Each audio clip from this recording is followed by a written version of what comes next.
Okay guys, may nag-request, ulitin natin, feeding guide mula EI or bulog hanggang sa panganganak. So ito guys, remind ko lang, ito po ay guide po lamang. So pwede pang magbago yung sukat ng pagbibigay nito dahil depende po sa laki ng ating mga inahin. So alam naman natin, ang inahin hindi pare-parehas po ang laki. Merong maliit, merong pinakamalaki. So ito guide lang kapag sa tingin nyo ay kulang, so kayo na pong bahalang magdagdag. Mas ang remind ko lang, day 1 simula EI hanggang 30 days na mula pina-EI or pinabulugan, control muna sa pagkain para iwas pagkatunaw at hindi po umulit sa paglalandi. So araw ng pag-EI, madilim.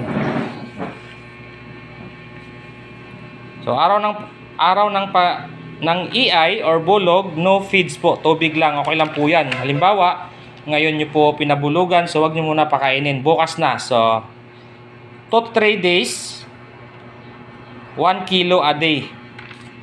Start sisal powder po yan guys. So ang sisal powder, importante po yan,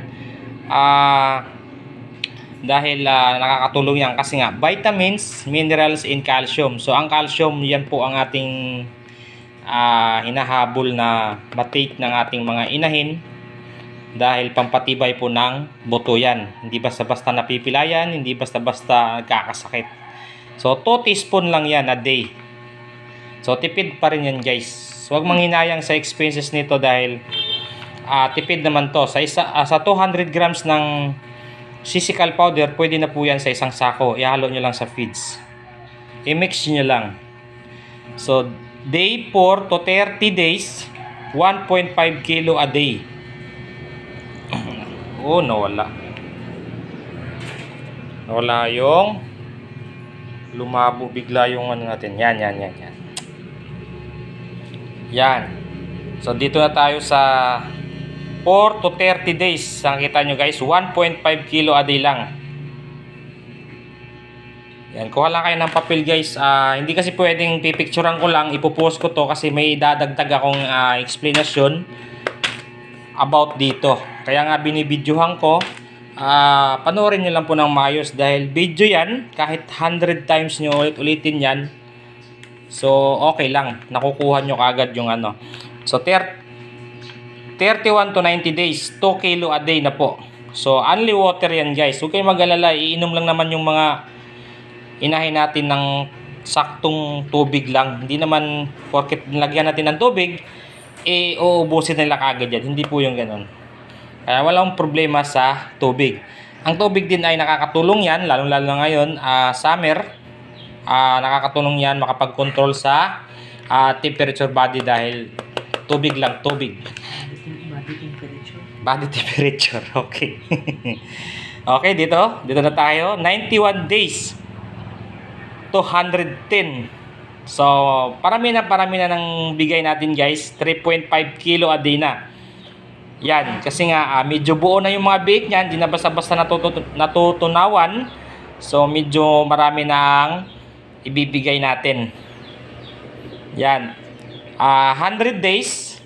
Sa 100 days, lactating na po. Stop na po ang sisal kasi ini-stop natin yung sisal guys kasi nga vitamins, minerals, and calcium. So iniiwasan natin na lumalaki yung mga biik.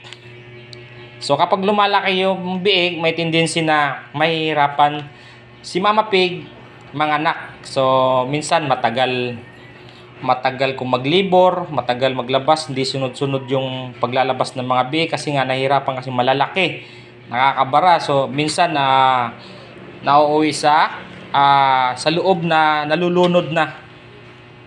Tapos 100 days purga. Yan, ivermectin lang naman yan. Ang ivermectin 5 grams 1 sachet, pwede na sa 150 kilos na inahin. 77 to 150 kilos. So ang gamit ko kasi is sachet lang, ivermectin dito. So dito na tayo sa 111 days, 3 kilo. 112, 2 kilo a day. 113 days, 1 kilo a day na lang po.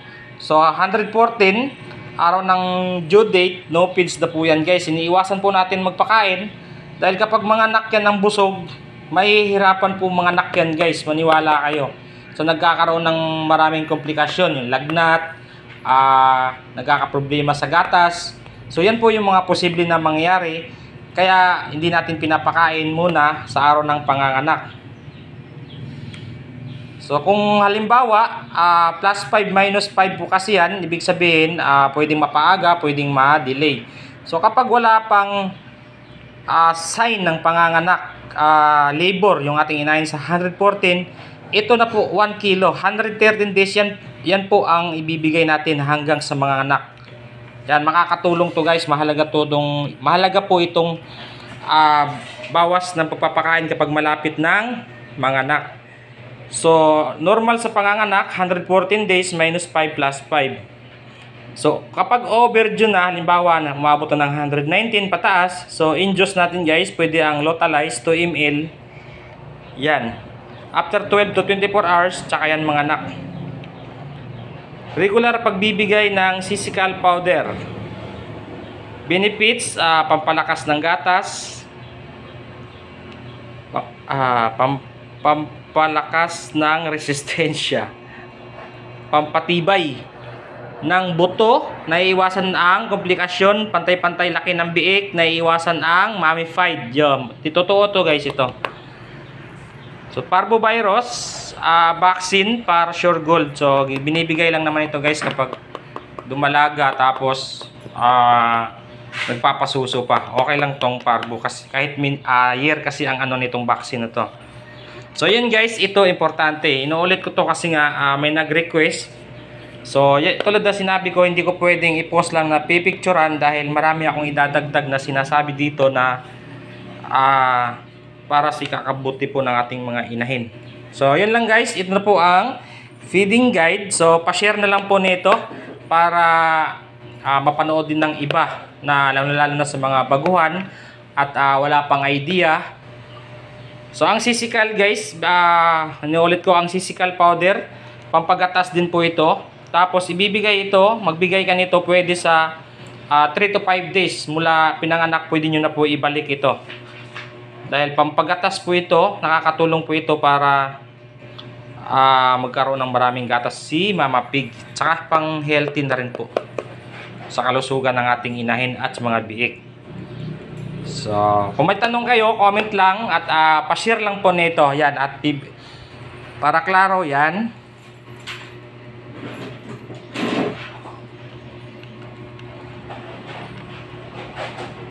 So yun lang guys, dahil maraming nag-request pa rin sa mga baguhan, importante to. Maganda pa rin yung may guide. So guide lang to guys, halimbawa 1 kilo a day.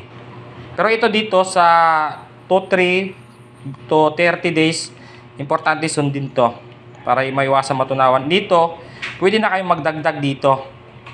Depende po kasi sa laki ng inahin. Meron kasing sobrang laki na ng inahin, lalo na pag naka-4 or 3 anak na, so malalaki na po yan. So kailangan na po na medyo dagdagan natin yung pagpapakain. So yun lang guys, happy farming everyone. Sana makatulong po sa inyo ito and God bless.